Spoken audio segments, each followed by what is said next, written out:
just jump right into it, I guess. Just as a quick disclaimer, we're a bit biased in regards to Lucid. Big fans of the company and product. Can you quickly tell us who Lucid is and who you are? Great. Yeah. Happy to hear that you're biased. Sometimes that's a good thing, I guess. Yeah. So I am Zak Edson, and I am Senior Director of Retail Operations for Lucid Motors, and that means that I run retail development, finding retail spaces and constructing them. I also lead the sales team and the service team for the company. Lucid is an electric vehicle technology company based in Newark, California, with a manufacturing facility in Casa Grande, Arizona, and our first product, the Lucid Air, is a luxury sedan that will begin production in the second half of 2021.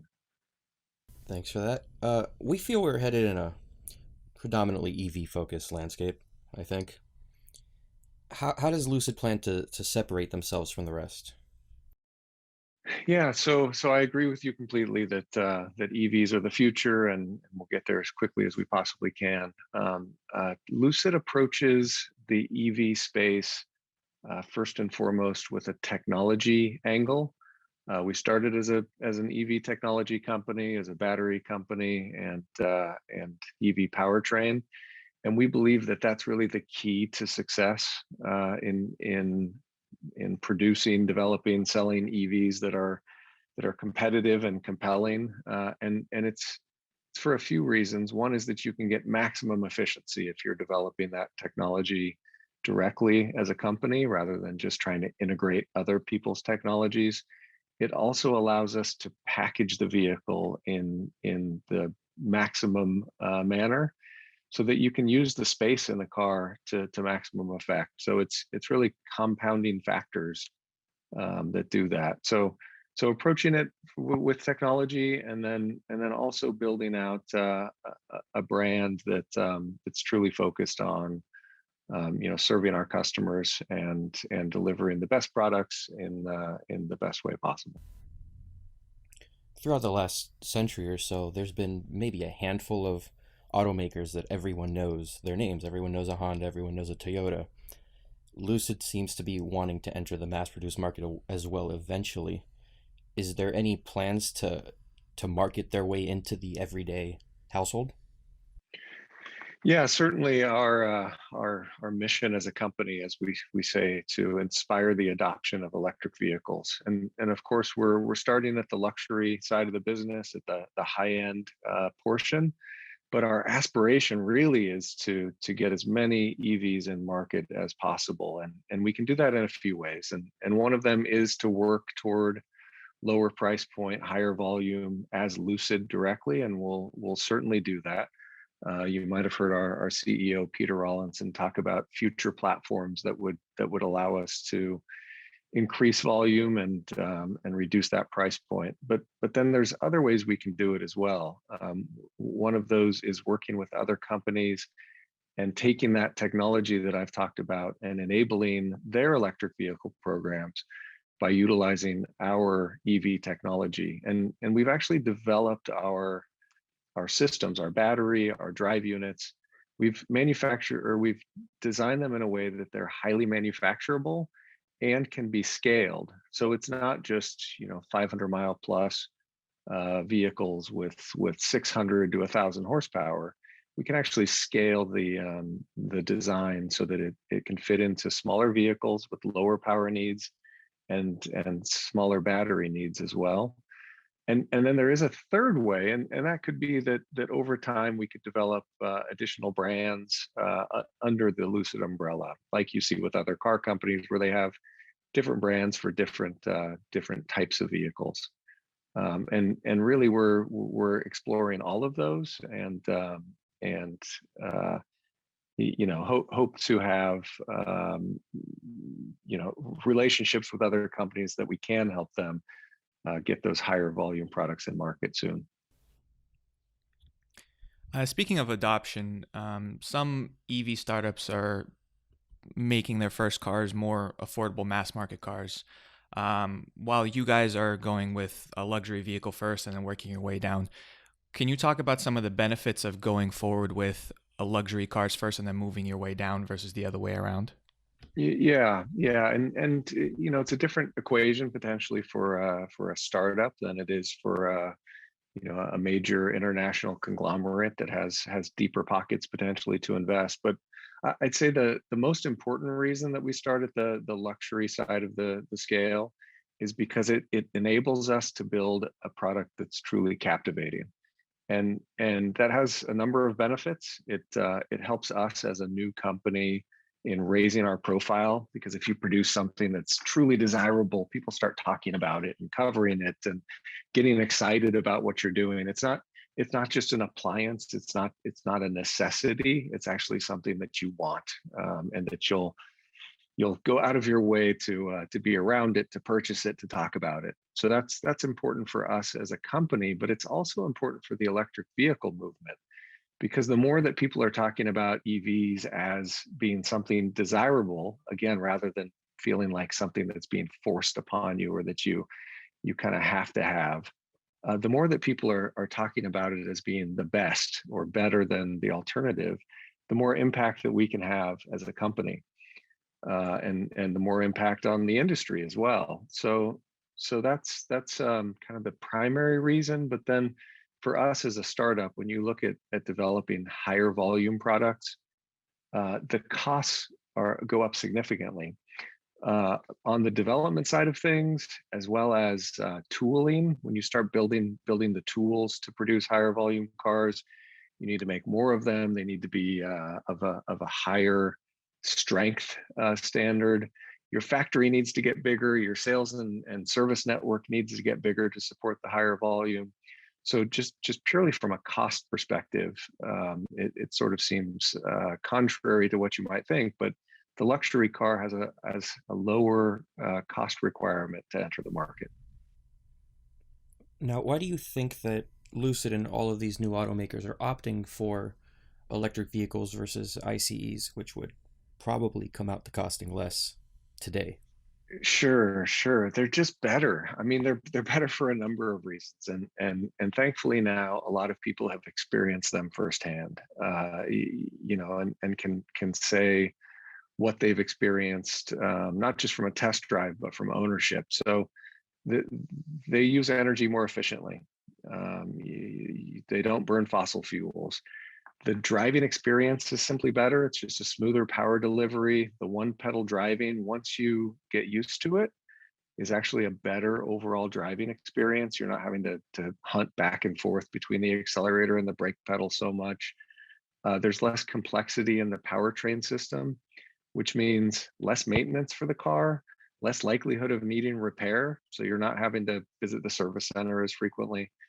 And you can charge it home every day. So if you have the ability to charge where you work or where you live, you're not having to make special stops to gas stations to fill up. And then, as I said before, you can actually package an electric vehicle powertrain if you approach it with this mindset and build an EV from the ground up. You can just use space more efficiently. So the Lucid Air, for example, is about the size of a mid-size luxury car, but the interior is comparable to long wheelbase luxury cars, which is something you just simply couldn't do if there was a big engine in the front of the car. We know it's still early on, but have you gotten a gauge of what the average Lucid customer is at this current point, the average person expressing interest? Are they mostly previous and current EV owners, or are you also attracting a large amount of current gasoline owners? Yeah, I'd say there's a good mix. With the prior EV buyer, of course, the conversation becomes a bit easier. You don't have to talk about the benefits of EV ownership. You don't have to overcome the fears of charging and range, and just that uncertainty that people have if they haven't experienced EVs before. So definitely we're seeing a lot of prior EV buyers, but of course we're not successful if we don't convert more people from internal combustion engines. And I don't just mean business success. Again, I mean our mission of inspiring adoption of sustainable transportation, we have to convert people out of their internal combustion engine vehicles. And based on what we know today of our customers, I think we're effectively doing that. There's a lot of traditional luxury car buyers that we have been able to talk to and show them what Lucid Air is all about, and they seem to be very excited by it.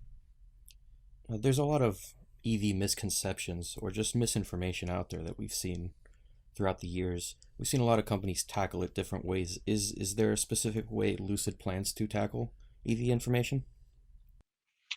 Yeah, and I don't know, I don't know what misinformation you're referring to.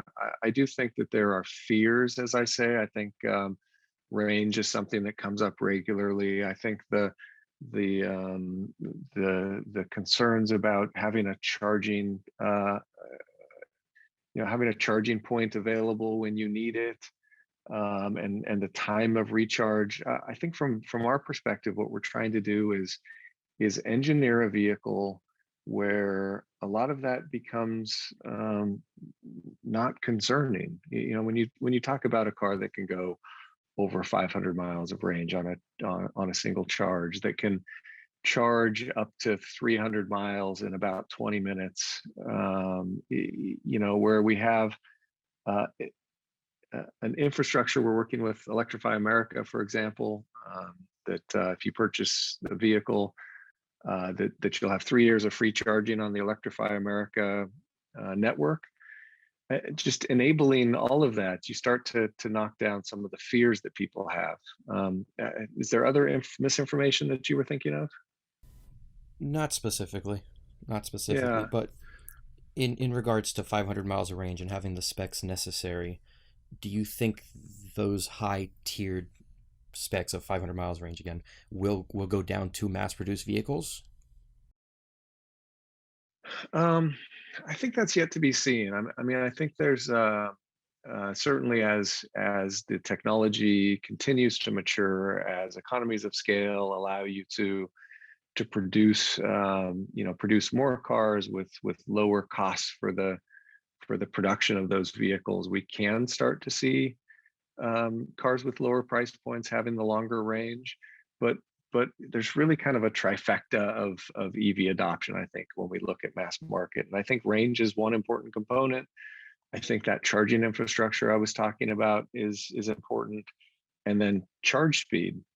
And really, if you can put those three into equilibrium, you can start to play with, no, I don't need 500 miles of range because I know that charging is abundant and I know that we can charge rapidly. So for a lower cost vehicle, you could say, well, 300 miles is sufficient because we know we're not afraid of finding a place to charge, and we're not concerned about the amount of time that it will sit stationary to charge if it needs a quick charge. So I think as the marketplace evolves, something like 500 miles of range won't be quite as necessary as people think it is today. We are seeing a lot of basically every EV startup coming up is going with a direct sales method rather than a dealership method. In your personal opinion, do you see the overall auto market switching towards a direct sales method, or do you think dealerships will continue to be the play for legacy automakers? Yeah, so it's difficult for me to comment on what a legacy automaker might do or what might be best for their business. I think they'll have to determine that. I think for the new players, though, there's a clear advantage to going direct when you're talking about an EV only company, because we are having to change people's mindsets. There's an important education component to what we're doing. As we're talking to potential customers, we're not only trying to get them to buy a car, we're educating them. So it becomes a longer lead conversation so that they can get to know Lucid better, so that they can understand the benefits of an electric vehicle. So it's very different than a typical experience where you might walk in the door and you can just you just know that their goal is to get you to buy a car right on the spot. You don't leave until you buy a car, and that's really different from the approach that we need to take in order to provide the information necessary to make someone comfortable to buy a Lucid and buy a battery electric vehicle. We also we don't have a profit model that relies on service to be half of our revenue. And that's very different from the current approach. We're trying to develop a vehicle and develop a process that minimizes the amount of service that's required and minimizes the maintenance, so that it's kind of counter to the way that the current model works. And so it's important that we have advocates working for the company that truly believe in what we're doing, and that they have that direct connection with Lucid. There's a lot of new automakers coming out alongside you guys, but a lot of them seem to just be noise behind the media attention that they're getting. How much further ahead is Lucid? Yeah, I think that will become apparent, and we can talk about it more actively once we begin production. We're a company that firmly believes in showing you what we do rather than just talking about it. Of course, we have to give people an idea of what we're doing, but we like to deliver and then talk about things as much as we can. So it'll become clear later this year, sort of how far ahead we are as a company. I think that if I were to speculate, I'd say from a technology standpoint, particularly the EV technology, we're at least a generation ahead of the current leader in EV technology, which then places us many years ahead of the rest of the players, because so many of the new companies aren't developing their own technology. They're outsourcing it, or they're outsourcing their manufacturing, which will also have impacts on their ability to deliver a quality product. So I do think Lucid is significantly ahead. We haven't shared all of the details of why we believe that, but it is something that we believe strongly in. The Lucid Air is marketed very range forward. It leads the pack. Do you guys think range is more important than other things like charging or more charging locations? Yeah, it's an interesting question. I, I I don't think that I can say that it's necessarily more important on kind of a grand scale. And when we start talking about that more mass market adoption, I do think that as a leading indicator, it's important because again, people have these concerns or fears over how far they can drive and whether it can suit their lifestyle. So instead of having to explain, the range and charging infrastructure as kind of a ratio or something that works together, if you can just blow people's minds away with the range alone, you can get them over that threshold of their concerns, and then they can learn through their ownership that the infrastructure is more readily available than they think it is. That their typical use case of an internal combustion engine, where again you're emptying the tank throughout the week, and then you have to stop somewhere and fill up. That it's different when you're waking up every morning with a full energy in the vehicle. So I think range is really important in from a perceptions standpoint, and over time as a reality, it won't be quite as important. As someone who spent a lot of time, presumably, around the Lucid Air at this point, do you have a favorite feature or aspect about the car that you really like? Oh my gosh, there's like a new one every time I get in.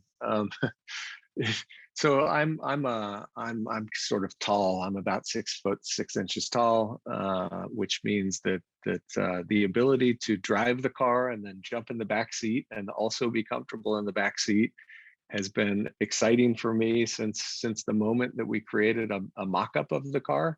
So before it was a driving car, when it was just sitting stationary, I was just blown away how much room there is inside. It's it's not something that you can easily comprehend until you spend some time with the car to say like it looks kind of small, but then you get inside and it looks so big once you're in there.